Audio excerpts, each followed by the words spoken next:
ఎన్నికల ముందు Chandrababu, Lokesh Babu medical college సీట్లపై అనేక మాటలు చెప్పారని, జగన్ మెడికల్ కాలేజ్ సీట్లు అమ్ముకుంటున్నారని లోకేష్ బాబు ఆరోపించారని, నేడు అధికారంలోకి రాగానే మొత్తం మెడికల్ కాలేజీలను అమ్మివేస్తున్నారని సిపిఐ రాష్ట్ర కార్యదర్శి వర్గ సభ్యులు తాడిపాక మధు విమర్శించారు. కాకినాడ ప్రభుత్వ ఆసుపత్రి వద్ద మెడికల్ కళాశాల ప్రైవేటీకరణ నిరసిస్తూ సిపిఐ కాకినాడ జిల్లా సమితి ఆధ్వర్యంలో ధర్నా నిర్వహించారు. ధర్నాను ఉద్దేశించి తాడిపాక మధు మాట్లాడుతూ, రాష్ట్రంలో నూతనంగా ఏర్పాటు చేసే మెడికల్ కాలేజీల ప్రైవేటీకరణ యత్నాలను రాష్ట్ర ప్రభుత్వం విరమించుకోవాలని, ప్రభుత్వ వైద్య విద్యా కళాశాలను పబ్లిక్ ప్రైవేట్ పార్ట్నర్షిప్ విధానాలు ఏర్పాటు చేసేందుకు రాష్ట్ర ప్రభుత్వం తీసుకొచ్చిన జీవో నంబర్ 590 తక్షణం ఉపసంహరించుకోవాలని కోరారు. రాష్ట్రంలోని పేద, సామాన్య, మధ్యతరగతి వర్గాల విద్యార్థులకు మేలు చేకూర్చేలా 10 నూతన మెడికల్ కాలేజీలను పూర్తిగా ప్రభుత్వ ఆధీనంలోనే నిర్వహించాలని డిమాండ్ చేశారు.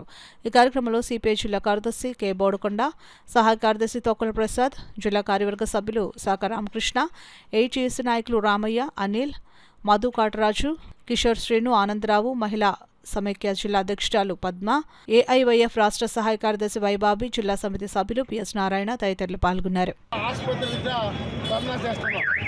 చంద్రబాబు నాయుడు, లోకేష్ బాబు ఆనాడు ప్రభుత్వ మెడికల్ కాలేజీల సీట్లు అమ్ముకుంటున్నారని, మేము అధికారంలో వస్తే ప్రభుత్వ రంగంలోనే ఉందని చెప్పిన వాళ్ళు ఈరోజు ఎన్నికల అనంతరం నాడొక మాట, నేడొక మాట, ఈరోజు టోటల్గా పీపీపీ విధానం పేరుతో మొత్తానికి ప్రైవేటీకరణ చేస్తున్నారు.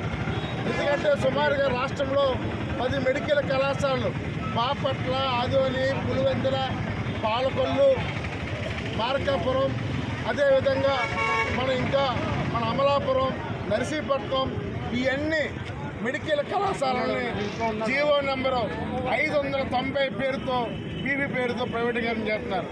అంటే ప్రభుత్వ ఆస్తి మనది, కాలేజీలు మనవి, టీచింగ్ స్టాఫ్ అంతా మనది, వాళ్ళందరికీ మనమే జీతాలు ఇవ్వాలి. కానీ లాభాలు మాత్రం కార్పొరేట్ వ్యక్తులకి. ఇది చాలా తీవ్ర అన్యాయంగా మేము చెప్తున్నాం. ఇది సామాజికంగా, ఉపాధి రంగంగా, ముఖ్యంగా రిజర్వేషన్ పరంగా చాలా తీవ్రమైన అన్యాయం జరగబోతుంది. దీన్ని తీవ్రంగా ఖండిస్తున్నాం. ఎందుకంటే ముఖ్యంగా సీట్లు ఏవైతే ఉన్నాయో ఇది కరీంనగర్ కోట కాకుండా వాళ్ళు వచ్చే 375 సీట్లు ఒకటి 20 లక్షల నుంచి 40 లక్షలు, 50 లక్షల వరకు అమ్ముకుంటారు.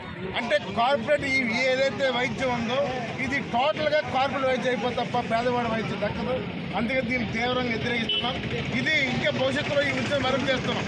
ఈ పీపీపీ విధానాన్ని మానుకోకపోతే ఈ ఆందోళన మరింత ఉధృతం చేసి పెద్ద ఎత్తున ఆందోళన చేస్తాం.